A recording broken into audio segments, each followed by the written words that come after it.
La tournée nationale de la ministre et conseillère à la santé du chef de l'État se poursuit dans les formations sanitaires des 12 départements du pays. Après les étapes de l'Atlantique littoral, de l'Ouémé et du Plateau, Claudine Prudencio a continué son périple dans les établissements hospitaliers des départements du Mono-Koufo et du Zou. La tournée nationale que je poursuis depuis le 7 février 2025 vise à valoriser les grandes avancées du secteur de la santé à travers le pays, à en apprécier les effets concrets sur le terrain et à faire remonter les perceptions et attentes des acteurs et des usagers.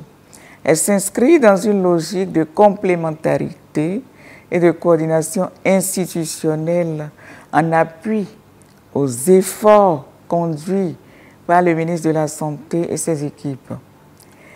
Elle a également pour objectif d'éclairer avec pédagogie les résultats des réformes engagées depuis 2016. C'est la zone sanitaire Komé Grand Popo Bopa Hueyogwe qui a accueilli la première étape de la délégation avec la visite de l'hôpital de zone de Koma. Sur place, les membres de la délégation ont visité l'unité de radiologie récemment mise en service pour le bonheur des populations. Ce qui me faisait un peu la joie, c'est le fait de retrouver la radiologie aussi à Koma.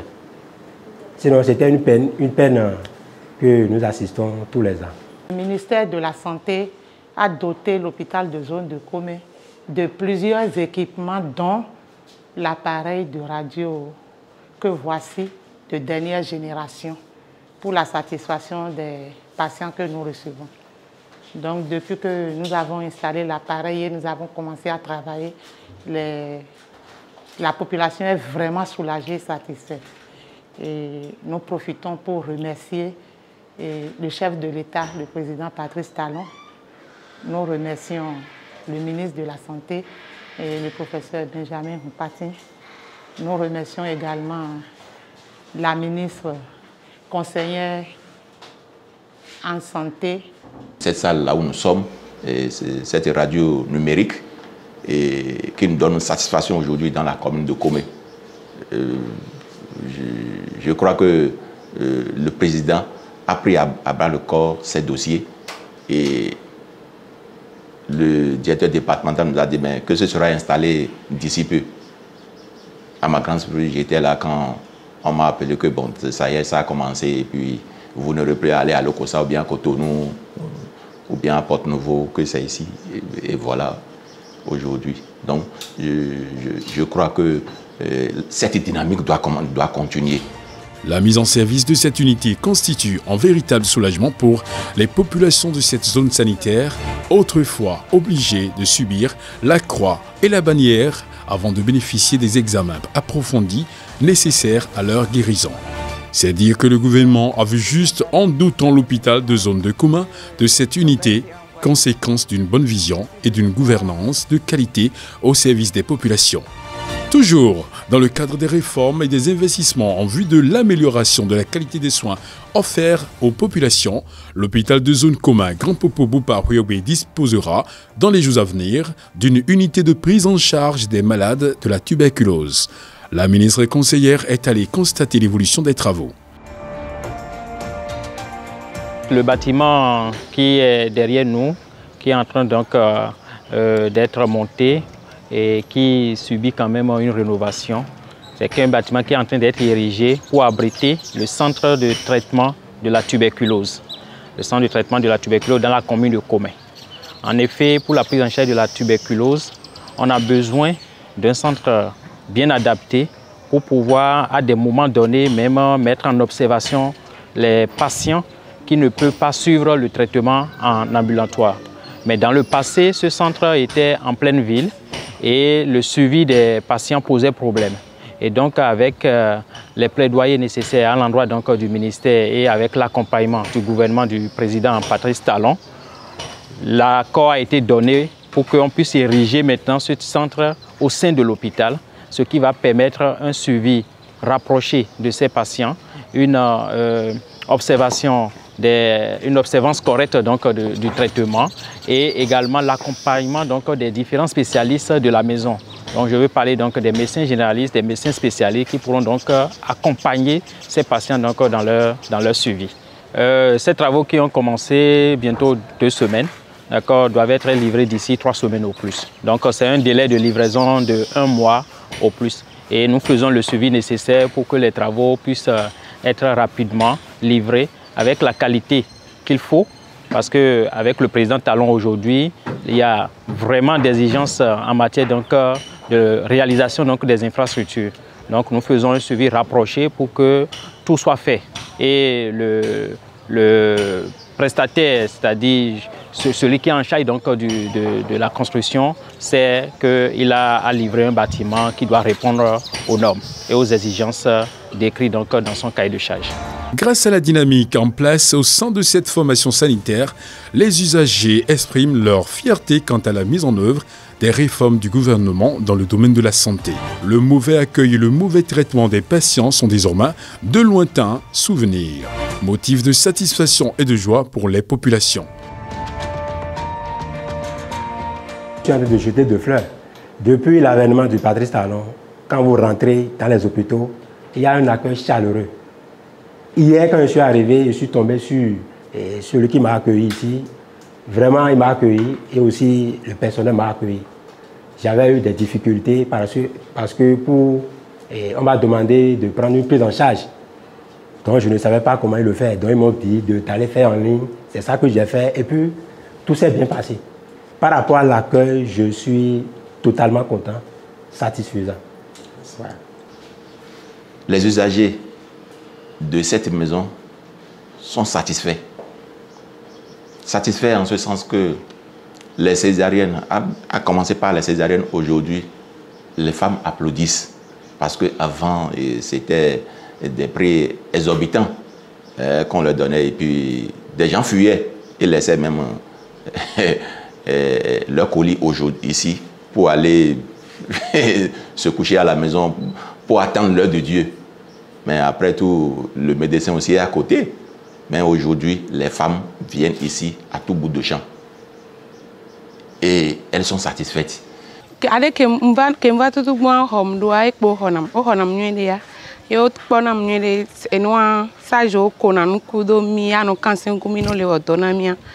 Donc tout ça là, on soutenu nami tchao pour nami conseil, donc tout va bien.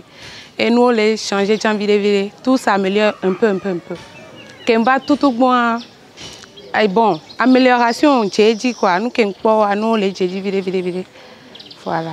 Beaucoup de gens pensaient que c'était de l'amusement ou bien de mensonge. Donc on est passé de maison en maison pour faire le recensement des ménages. Ils nous ont posé certaines questions et se sont repliés. Quelques mois ou bien quelques mois plus tard, la carte nous a été distribuée. Et on a attendu quelques moments après. Et on a appris que la carte est rentrée dans sa phase active. Avec cette carte-là, on peut se soigner, on peut aller se soigner. Effectivement, je suis venu ici, mon enfant, ma fille était tombée malade. Quand je suis venu ici avec la carte, on nous a orienté vers un service d'école vert. Et il y a une machine là. Un appareil genre, on l'appelait ensuite la machine TACA, dans laquelle on a mis la carte. Et ça a demandé de poser un doigt. C'est la carte même qui signale le doigt qu'on doit poser. Et ça a choisi, ces gens pour contrôler l'empreinte digitale. Et après, si la carte est sélectionnée, ça c'est accepté ou bien doigt éligible. Et c'est après ça qu'on nous envoie dans un autre service. Là, on nous remet des fiches à remplir. Au début, là, le remplissage des fiches a posé un peu de problème. Et avec l'amélioration, là, tout est rentré dans l'ordre. Et je vous assure qu'avec cette carte-là, de la consultation jusqu'au paiement des frais de médicaments, là, tout a été assuré par cette carte-là. En passant par les analyses, tout. Je n'ai pas dépensé 1 centime pour faire le soin à ma fille en temps. Moi-même, la fois passée, j'étais tombé malade, je suis venu avec la carte. Et c'est mon processus qui a été fait. Et je me suis fait soigner, traiter, et je n'ai pas dépensé 1 franc. Si les produits sont à l'interne ici, la carte te permet de payer tous les produits. Mais si c'est à l'externe, là, vraiment, c'est vous-même qui dépensez. Et avec cette carte, même quand j'ai commencé par utiliser, les gens étaient vraiment jaloux. Comment toi tu as fait pour t'en procurer? Et vraiment, et à ce point-là, je voudrais demander la délégation ici présente là, une fois qu'elle va se retourner là-bas. En tout cas, c'est une de lances que je demande, et de voir le Père de la Nation pour nous, que les gens sont encore dans le besoin. S'il peut élargir un peu le projet pour que ça couvre tous les Béninois, vraiment ça nous ferait beaucoup plaisir. Ça aussi, bon, ça va nous avantager. Toujours dans le département du Mouno, mais dans la zone sanitaire Lokossa à Thiémé, les populations peuvent également se réjouir de la mise en œuvre de la politique de décentralisation des soins de santé primaire.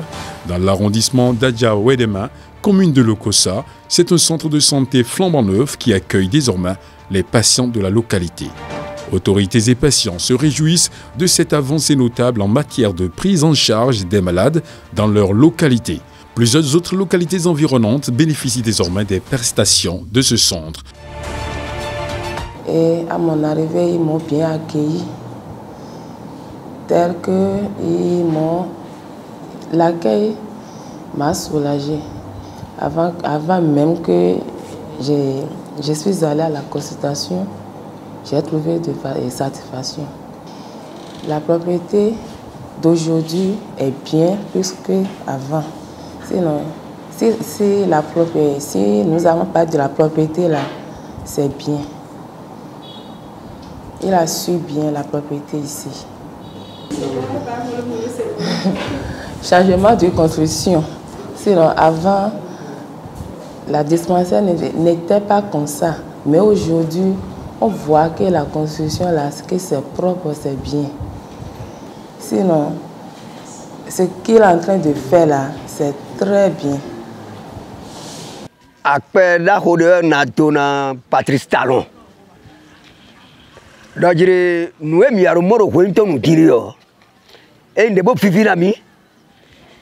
Et Fivinami, tant. Ouademe, mignon, toto, ouais, mido dans Sari. Bon, filet bien haut, et madame, il est matin, t'es filet bien haut. Yek bejion, yek caméra, wa moro yek konen de dok blejion. Tamton de dok blejion. Yek wa mo toto ko de ekmen. Nena do je hu gasena shio. Kena le biodio toto fu yo de pe. Unda pe do. Unda pe do na gouvernement lo. Bo gak pe na Patrice Talon do. Yo yen gak be do e ma so mo de do yen lo. Amone le yike lo ele vivi na yen. De 10 ans et ouais, le mitaweno de 10 ans et ouais. 10 ans ouais, nous miro morio, nous miro moro weremeo. On laisse support tant. Depuis que le gouvernement du Patrice Talon a annoncé ce relais communautaire, l'influence donne beaucoup. Beaucoup de nos villageois, bien, de nos populations viennent surtout au centre de santé pour prendre des soins correctement. Depuis qu'on a annoncé qu'on va reconstruire notre centre de santé, puisque ce qui existait n'était pas digne d'un centre de santé. À cause de la qualité de notre sol, tous les bâtiments étaient fendillés et les malades qui venaient avaient des soucis. Celui qui est déjà malade, il vient dans un centre de santé, il a encore peur que le mur tombe sur lui. Mais aujourd'hui, tout le monde est pressé de venir se faire soigner dans le centre de santé de l'arrondissement de Ouérémé-Adja. Les bâtiments sont neufs, bien spacieux, avec l'équipement qu'il faut. Et au nom de la population de l'arrondissement de Ouérémé-Adja, je voudrais remercier le président Patrice Talon qui a un amour particulier pour l'arrondissement de Ouérémé-Adja. Depuis que le centre est reconstruit, l'affluence a augmenté, puisque nous sommes entre deux communes, et nous sommes entre la commune de Dobo et la commune d'Atiémé. Depuis que les gens ont appris que le centre est reconstruit, d'abord ça attire. Et c'est très joli quand on passe par ici. Donc tous ceux qui tombent malades dans ces communes-là se dirigent vers ici. Et les agents d'ici sont dépassés par l'affluence. Donc si on peut augmenter le nombre d'agents, ça nous ferait beaucoup plaisir. Nous avons constaté qu'il y a une affluence. Et quand on regarde la maison, on ne peut pas comparer ça à l'ancien bâtiment. Donc je profite de l'occasion pour dire merci au gouvernement du président Patrice Talon. Comme à l'aise, nous travaillons dans de très bonnes conditions. Avant, on n'avait pas même de ventilo dans nos logements. Aujourd'hui, il y a des brasseurs et dans les salles, dans les hospitalisations, il y a la climatisation, les brasseurs et les malades aussi sont contents. Donc je remercie beaucoup le gouvernement de Patrice Talon. Comme vous le constatez, c'est un centre qui a été reconstruit, complètement reconstruit, parce qu'il y a environ 3 ans, ceux qui étaient là ne répondaient pas aux normes. Donc dans le programme d'action du gouvernement, ça a été programmé et comme vous le constatez, voilà le résultat. Voilà, donc c'est un centre de santé d'arrondissement avec 2 blocs de soins, le dispensaire où les soins usuels sont faits parce que c'est un centre de santé d'arrondissement. Donc les centres, les maladies qui ne sont pas aussi graves sont traitées ici et dès que c'est un peu grave, c'est envoyé vers l'hôpital de zone ou le CHD. Ensuite, vous avez la maternité où les accouchements sont également faits, les accouchements quand même étociques et quelques accouchements dystociques. Quand c'est un accouchement qui a besoin d'être fait dans un hôpital où il y a un bloc opératoire, l'ambulance est appelée et c'est envoyé vers le CHD. En plus de ces 2 blocs, vous avez les 2 logements. Le logement pour le major, c'est-à-dire l'infirmier major, et le logement pour la sage-femme. Il y a les blocs de toilettes, les blocs de latrines, et la cuisine pour les malades et la paillote pour la vaccination. Que le centre a été complètement reconstruit et il a été mis en place de nouveaux équipements. Quand le centre a été reconstruit, tout ce qui est ancien équipement a été gardé dans l'autre centre. Donc les nouveaux équipements, ça veut dire qu'on a mis en place de nouveaux équipements. Je veux dire que ce soit au dispensaire, à la maternité, c'est des nouveaux équipements qui sont dedans. Donc nous avons les équipements à la salle d'accouchement, les équipements au niveau du dispensaire et tout ce qu'il y a comme équipement pour la planification familiale et tout ce qui est post-partum immédiate. Au niveau du dispensaire, nous avons 7 lits, 4 lits pour la salle d'hospitalisation des femmes et 3 lits pour la salle d'hospitalisation des hommes. Comme vous le savez très bien, et pour les femmes, on garde les enfants aussi parce que vous savez que les femmes sont toujours avec leurs enfants. Donc c'est pour ça que nous avons mis 4 lits là-bas. Et à la maternité, nous avons 8 lits. Non, ça fait exactement 8 lits exactement. Et pour l'hospitalisation des femmes et pour recevoir les femmes en postpartum. Le laboratoire départemental est désormais une réalité dans le département du Koufo. Ce joyau est logé dans l'enceinte du centre de santé d'Aplahoui. La ministre conseillère et sa suite sont allées constater la mise en service de cet important outil d'accompagnement des formations sanitaires du département. Nous faisons les examens spécifiques tels que on avait fait les Covid,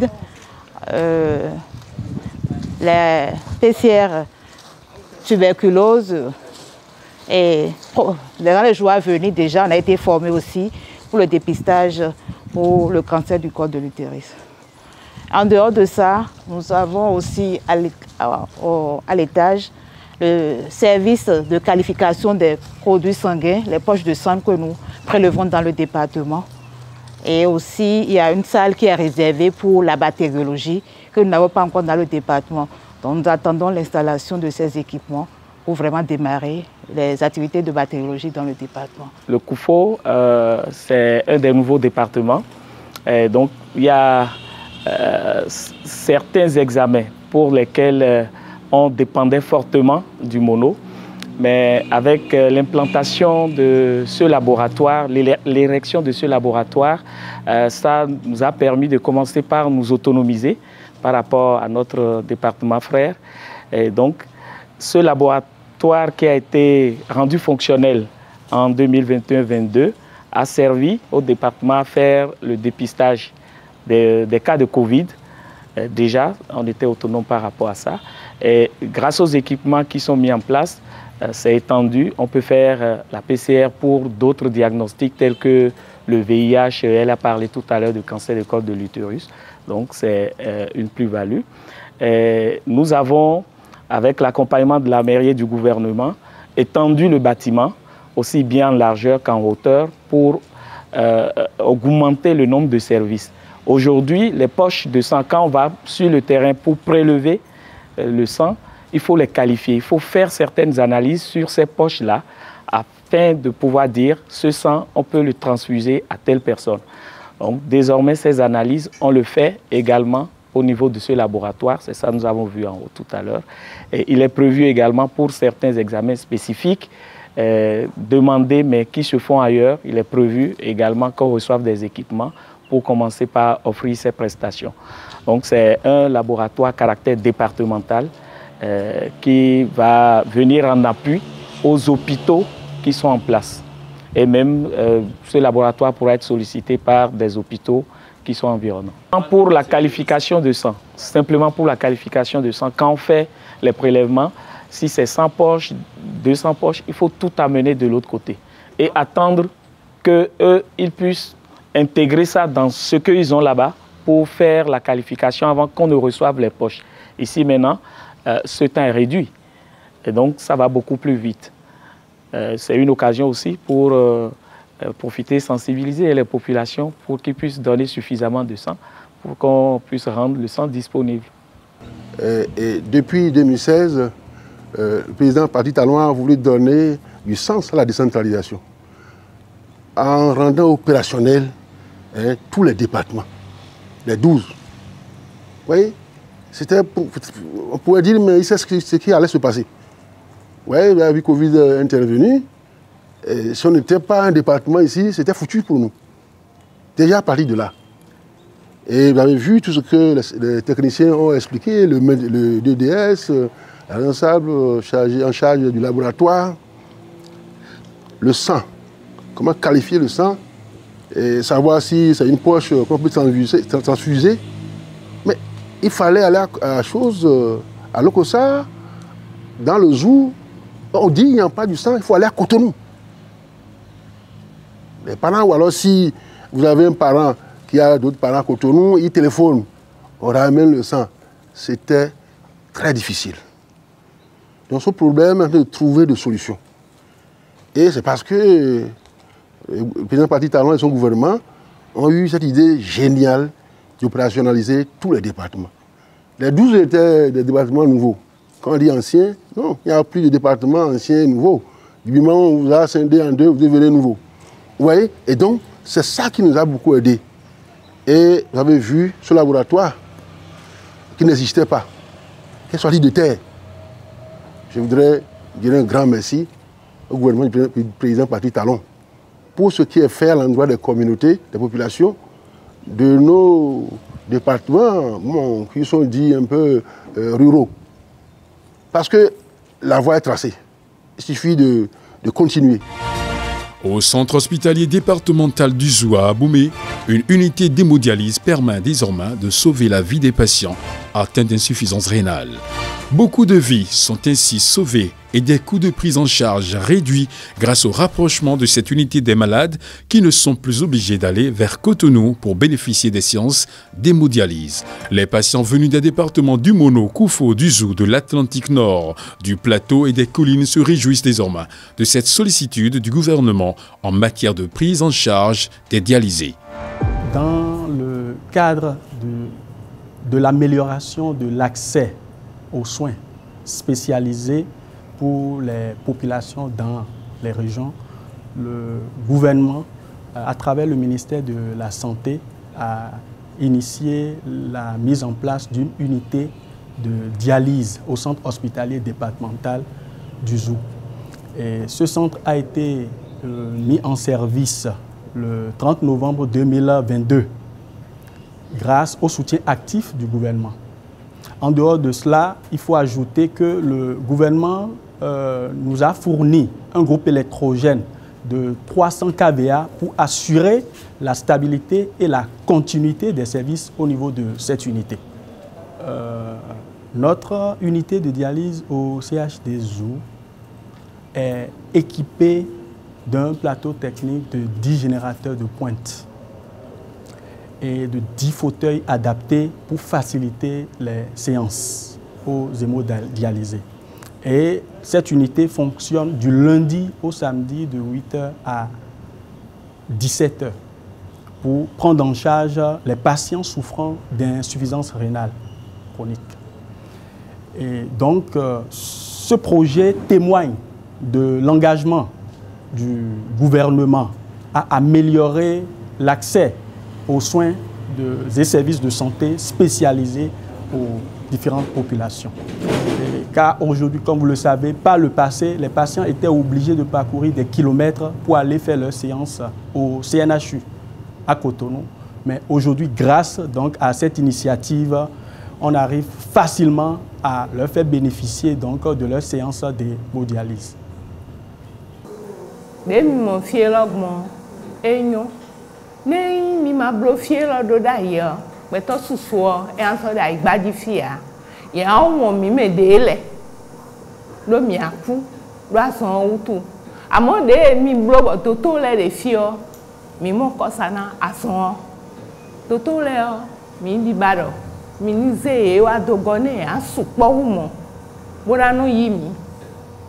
Machine le de so et le soupa ou mon wenyo no mi do mi de no asansan me de le no ahwe me kaka ina ton ne to me li osan ku we ba ina ihwe to le no wuri bonu mi me e no wuri bonu mi tam ne mi wa bo e blo machine le do bo mi bio ho me o e no mi mlain do li ojo e no wa mi gon bono sunsun mi bono kiko po bono kiko do ami bono sunsun mi kanji wa po bono brancher mi o nwe wi wa we uve de siade bo wa o uve le onje titonji nanji no che yo se uve me kutonu we ne me de do akwe o e ayi kutonu ne me de ma do akwe o ya ze do ko gbegbo an gidigidi we kutanu de ayi di huando wan le dogo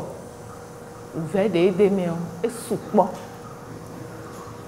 opo wa ikuta ndon dion aje don dion yo to me don lele ya pon e hwe azan labo a o e si yin sami we na ayi we te na ango amo uve de me o e supo. Donc de 2016 jusqu'en 2023 j'allais faire la dialyse 2 fois par semaine au CNHU parce que je suis en fonction ici, je suis un agent de l'État en fonction ici, j'ai ma famille ici. Et les 2 fois là par semaine, je ne peux pas vous dire ce que ça coûte. Vous pouvez imaginer pour l'aller-retour, il m'est arrivé de passer la nuit au CNHU pendant 5 ans. Et depuis que l'avènement de ce centre, c'est véritablement un soulagement pour nous tous qui avons pendant des années fait ce parcours-là à nos risques et périls. Dieu merci, on est encore en vie et nous rendons grâce à tous ceux qui ont œuvré pour que ce centre soit opérationnel depuis 2023, puisque ça a apporté un plus pour nous qui fréquentons ça.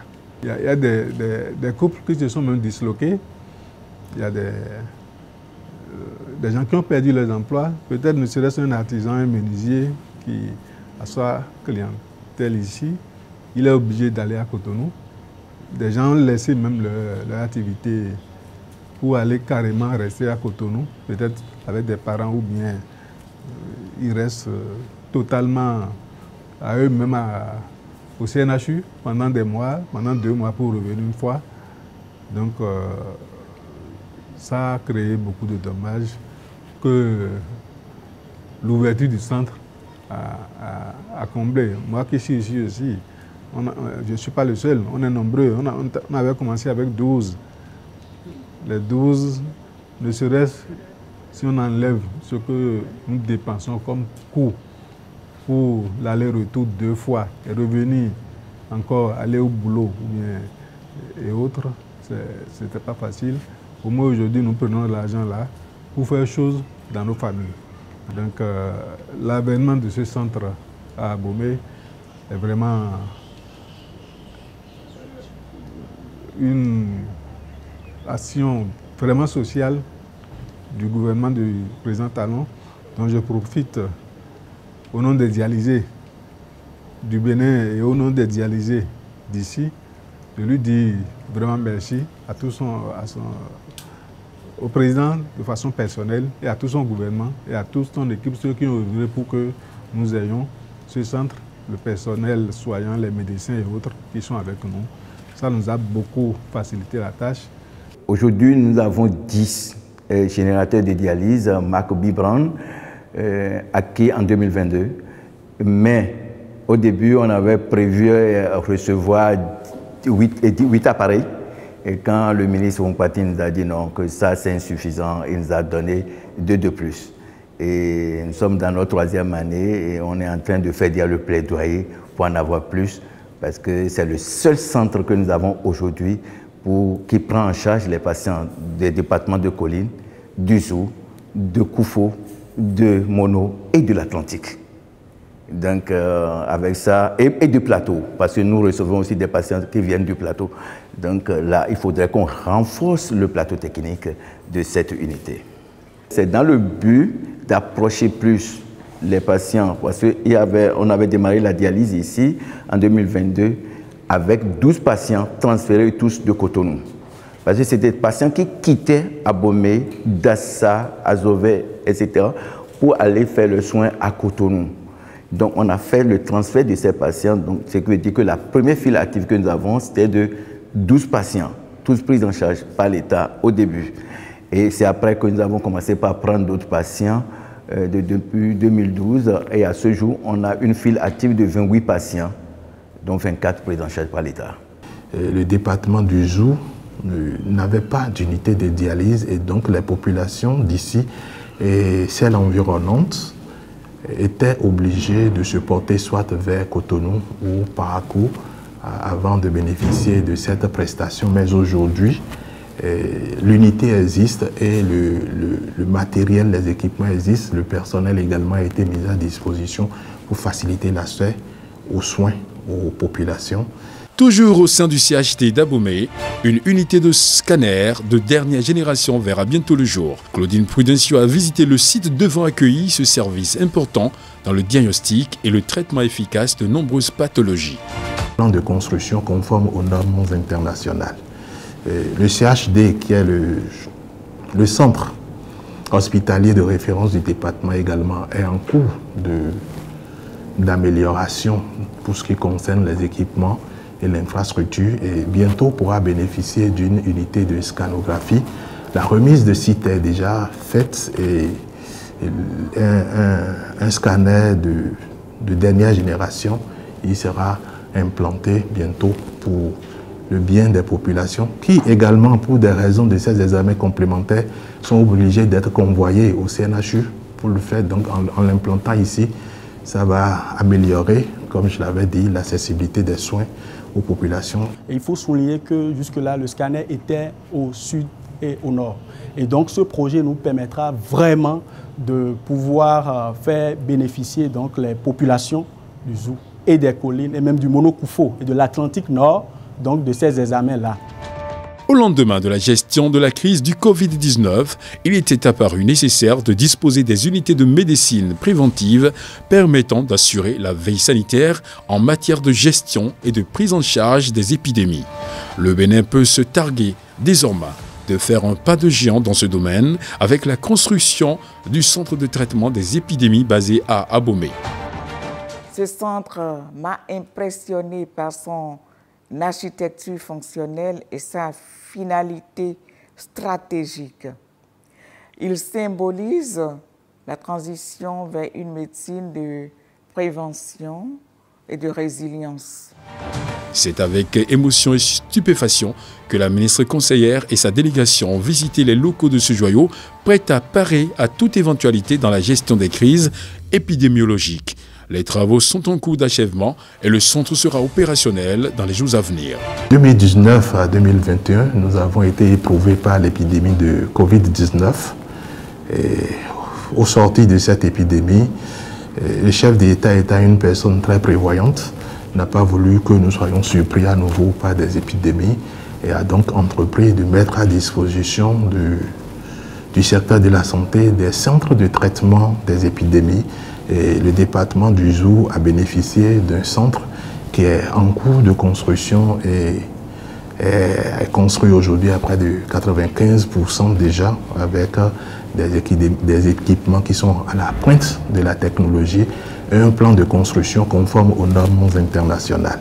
C'est un centre qui est doté de 4 unités, avec une unité pour les cas suspects, les cas confirmés, les cas convalescents et les cas graves.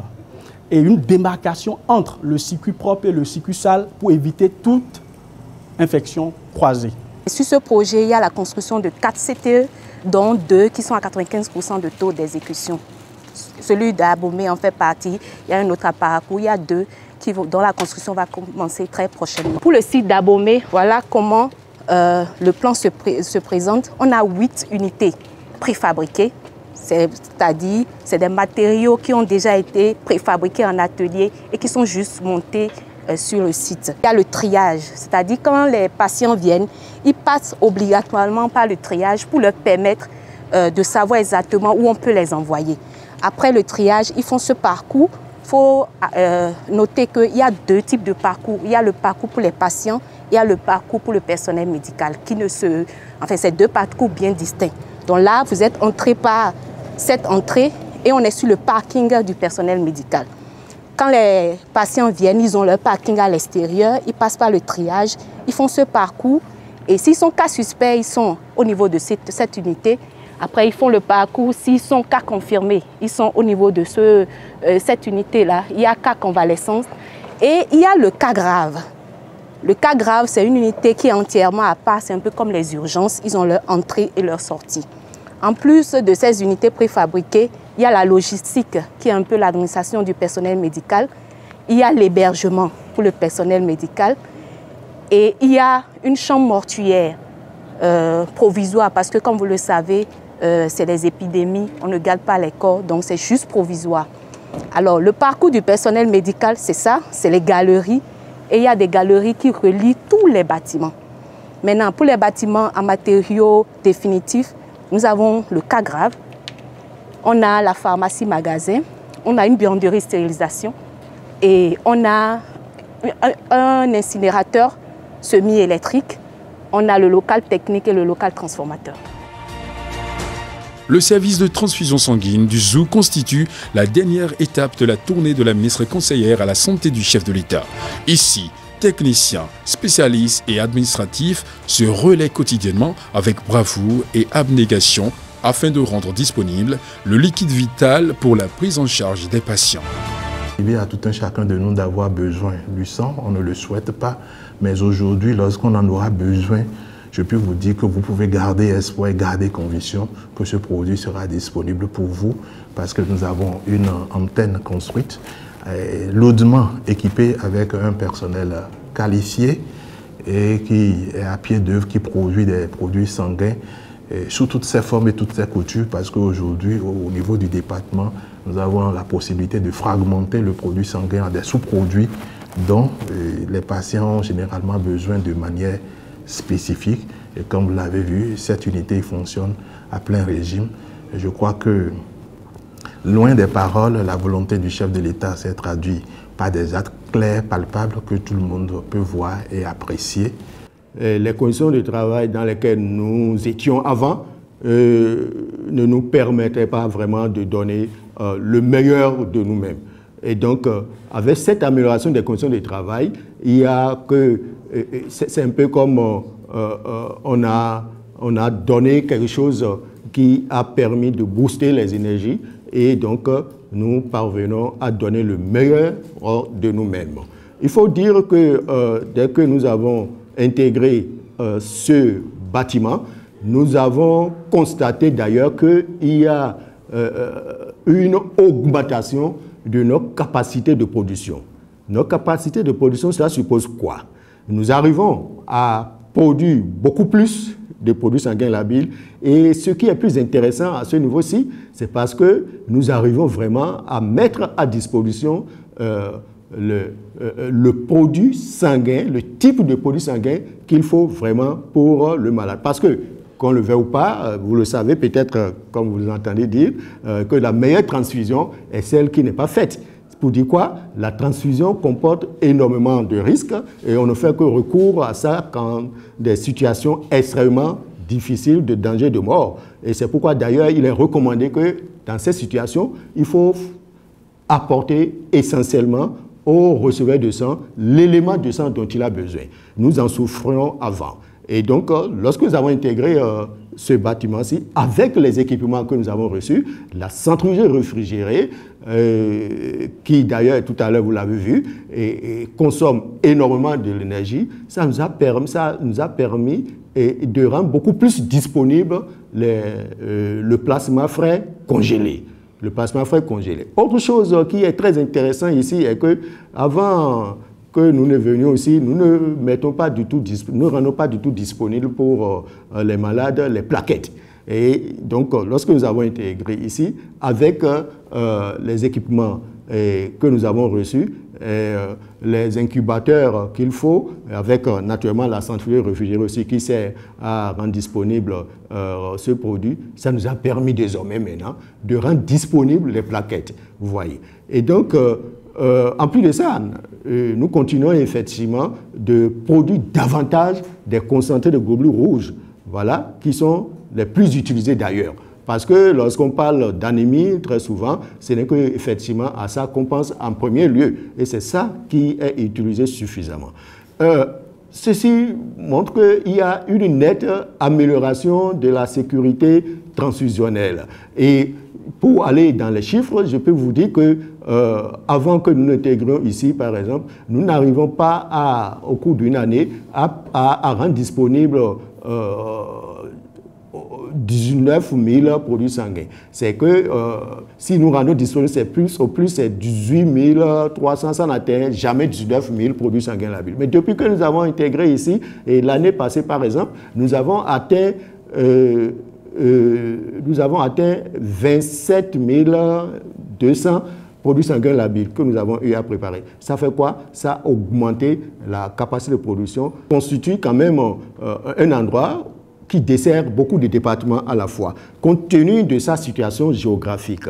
Ici déjà, nous desservons, ça là c'est clair, les collines, parce que aussi nous allons chercher les poches de sang dans les collines pour pouvoir vraiment les préparer ici, quitte à pouvoir les rendre disponibles. Mais aussi les autres départements comme le Koufo, comme le Plateau, et bien sûr l'Atlantique littoral et par moment les départements du Nord viennent aussi chercher des produits sanguins labiles ici. C'est pour vous dire qu'au fait, c'est un service qui est vraiment disponible pour la communauté, et c'est là, je m'en vais dire ceci, que si nous disposons d'un joyau comme ceci, d'un service comme ceci, bien équipé, si nous en disposons 4 pour le pays, je pense que le problème de sécurité transfusionnelle sera réglé pour le pays. Ce centre est un exemple remarquable de ce que j'appellerais un écosystème de proximité réussi.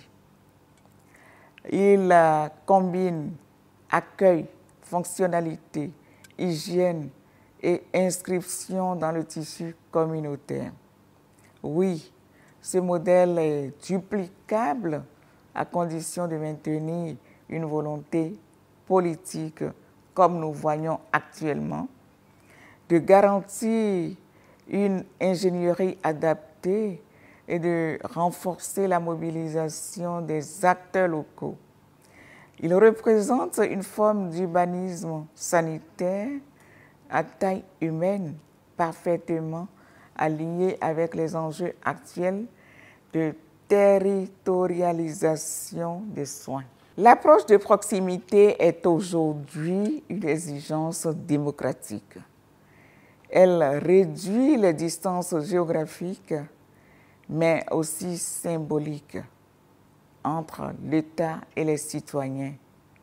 En matière de santé, rapprocher les plateaux techniques, humaniser les services et adapter les interventions aux réalités sociales locales. Cette logique est au cœur de la justice sociale et de la souveraineté sanitaire. Afin de rendre ce service plus opérationnel pour plus de résultats, plusieurs investissements ont été menés. Mais les responsables de l'unité, en appelant au gouvernement à jeter un regard bienveillant pour une optimisation des résultats et une proximité accrue en matière de collecte de sang, matière première indispensable pour le fonctionnement du centre. Bien, comme je le disais, pour quand même augmenter encore davantage notre capacité de production, il nous faut aussi des moyens. Tout à l'heure, vous avez constaté qu'il y a coupure de courant et rapidement c'est remis. Dieu merci, nous ne disposons pas actuellement d'un groupe électrogène. Il nous faut d'un groupe électrogène de 500 kVA que nous n'en disposons pas encore. C'est vrai que la direction générale de la NTS est bien informée. Les procédures sont en cours pour que d'ici là, nous puissions avoir ce groupe électrogène. En plus de ça, nous souffrons de manque de moyens roulants. C'est des problèmes sérieux parce qu'il faut aller dans la communauté. C'est vrai, comme je le disais tantôt, il faut pouvoir réduire autant que possible les coûts de qualification, mais on devrait faire de telle sorte que le citoyen lambda, n'importe où il se retrouve au niveau du pays, puisse être en mesure de donner facilement son sang sans parcourir plusieurs distances. Et donc, cela nécessite les stratégies avancées. Nous devons nous déplacer pour aller vers la population pour pouvoir les prélever. Nous souffrons de manque de ces moyens roulants. Autre chose, comme je l'ai dit, il faut aussi distribuer les produits sanguins. Lorsque nous rendons distribuer les produits sanguins, il faudrait que nous ayons des moyens pour pouvoir aller les positionner dans les hôpitaux pour que, effectivement, ça soit utile pour la communauté. Donc, il faut encore des moyens roulants par rapport à ça. Donc, les moyens roulants constituent un problème. La direction générale de la NTS aussi a pris à bras le corps ces situations. Et d'ailleurs, même, il a déjà fait la commande de 6 véhicules, mais juste là, compte tenu des procédures d'acquisition de ces moyens roulants, nous n'en avons pas encore eu. C'est pour dire que la direction générale est bien informée de ces problèmes que nous vivons. Ces doléances sont le reflet d'un système en construction confronté à des défis opérationnels légitimes, qu'il s'agisse de la demande d'équipements complémentaires, de solutions énergétiques alternatives ou de renforts logistiques. Je les ai notés avec attention et les relayerai aux autorités compétentes. L'écoute active ne doit pas être un geste ponctuel, mais une méthode de gouvernance. Et dans cette logique, chaque doléance entendue est une opportunité d'ajustement stratégique. Du constat général fait par la ministre conseillère sur place dans les formations sanitaires visitées, de nombreuses réformes ont permis aux populations de bénéficier du personnel de soins qualifiés, des infrastructures de qualité et des équipements à la pointe de la technologie. Ceci témoigne de la volonté du chef de l'État et de son gouvernement de rendre les soins accessibles aux populations. Ces structures sont emblématiques d'un changement de paradigme. Elles traduisent la volonté de rapprocher les soins spécialisés des populations, de sortir du modèle centralisé de l'offre médicale et d'inscrire la santé dans une logique territoriale ou départementale, je veux dire. En outre, elles répondent à des besoins critiques longtemps ignorés. L'insuffisance rénale, la gestion des crises épidémiques et la sécurisation transfusionnelle, ce sont des marqueurs tangibles d'un État qui prend ses responsabilités. L'un des enseignements majeurs que je retiens est la transformation silencieuse mais profonde de notre système sanitaire, observable à travers la qualité des infrastructures, la professionnalisation du personnel et l'appropriation locale des réformes. Le paysage sanitaire que j'ai parcouru ne ressemble en rien à celui d'il y a une décennie. Nous passons progressivement d'un système de survie à un système de service structuré, équitable et ancré dans une vision de santé publique moderne. L'impact est perceptible à plusieurs niveaux. L'accessibilité accrue des services essentiels, la réduction des délais de prise en charge et la satisfaction manifeste des populations, les réformes inscrites dans les 2 PAG, c'est-à-dire PAG 1 et 2, notamment à travers le programme H, ont redonné aux citoyens une place centrale dans l'équation sanitaire. Le renforcement des plateaux techniques, la disponibilité des ressources humaines qualifiées et la modernisation des établissements témoignent d'une volonté d'État cohérente et méthodique. Dans les prochains jours, la ministre conseillère fera le même exercice dans les autres départements du pays en vue de mettre la lumière sur les nombreuses réalisations du gouvernement dans le domaine de la santé.